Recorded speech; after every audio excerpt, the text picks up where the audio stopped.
अरे तुम्हें इसका जवाब इतना कड़ा दिया जाएगा कि तुम्हारी आने वाली 7 नस्लें इसको याद रखेंगी कि जवाब कैसा होता है।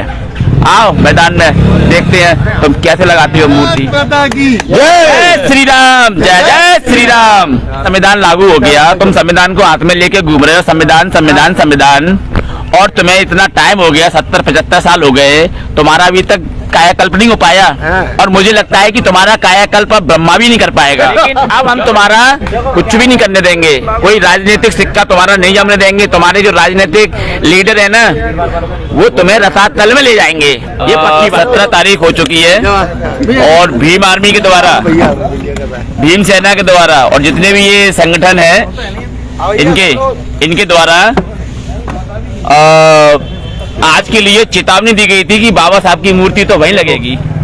अब निकल गई इनकी हवा। कहाँ भैया, आ जाओ, इंतजार कर रहे हैं तुम्हारा कि तुम मूर्ति लगा। 17 तारीख हो चुकी है, और भीम आर्मी के द्वारा, भीम सेना के द्वारा, और जितने भी ये संगठन है इनके द्वारा आज के लिए चेतावनी दी गई थी कि बाबा साहब की मूर्ति तो वहीं लगेगी। अब मैं बताना चाहता हूँ आपको कि ये हम लोग यहाँ आ चुके हैं, और ये पूरा कैंपस यहाँ खाली पड़ा हुआ है। ये कहाँ है ये लोग, एक भी नहीं दिख रहा, ना कोई भीम आर्मी दिखाई दे रही है और ना कोई भीम सेना दिखाई दे रही है। देखो अब निकल गई इनकी हवा।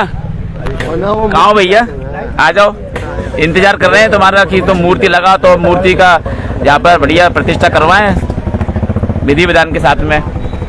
जो तुमने नंगा नाच खेला है ना ये मध्य प्रदेश के अंदर, सनातन विरोधियों, जो तुमने सनातन का विरोध किया है ना, इसका दंड अब तुम्हें मिलेगा, ठीक है। ये जय श्री राम, जय जय श्री राम।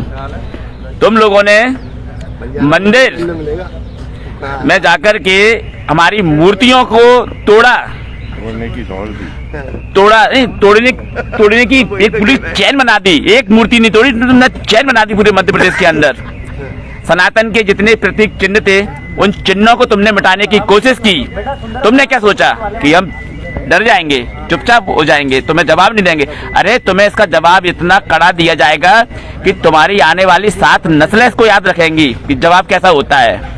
आओ मैदान में देखते हैं तुम कैसे लगाती हो मूर्ति। हमने सदैव प्रेम दिया आपको, हमने अपने गाले खून पसीने की कमाई से आपको शिक्षा, आपको चिकित्सा, आपको मकान, आपको सब कुछ दिया, मान सम्मान। लेकिन आप क्या कर रहे हो, आप अभी भी उसी गंदगी में जी रहे हो। मतलब मानसिकता और हमें भैया 1950 में संविधान लागू हो गया, तुम संविधान को हाथ में लेके घूम रहे हो, संविधान संविधान संविधान, और तुम्हें इतना टाइम हो गया, 70-75 साल हो गए, तुम्हारा अभी तक कायाकल्प नहीं हो पाया। और मुझे लगता है कि तुम्हारा कायाकल्प अब ब्रह्मा भी नहीं कर पाएगा। क्यों? क्योंकि तुम ब्रह्मा के दुश्मन जो बन गए हो। तुम्हारा कायाकल्प अब ब्रह्मा भी नहीं कर पाएगा। ब्रह्मा के दुश्मन हो तुम, भगवान के, ईश्वर के, तुम ईश्वर का विरोध कर रहे हो ना, उसका परिणाम देख लो। जिसने ईश्वर का विरोध किया था, जिसने प्रतिमाओं को तोड़ा था, उसका आज क्या हर्ष रो रहा है, उसका हर्ष पूरा भारत देख रहा है, पूरा मध्य प्रदेश देख रहा है। और ये हमारे साथ में हमारे अनिल मिश्रा जी, अधिवक्ता, आदरणीय भाई साहब, और ये सभी यहाँ पर चंबल की भूमि से पधारे हुए सभी चंबलवासी, चंबल के शेर हैं ये सभी। ये हमारे किशोर श्याम कसमाना जी, एक बॉल पे 6 मारने वाले, एक ही बॉल पर हिट करने वाले व्यक्ति श्याम किशोर कसमाना जी, इनका बहुत योगदान रहा हमारे आंदोलन में।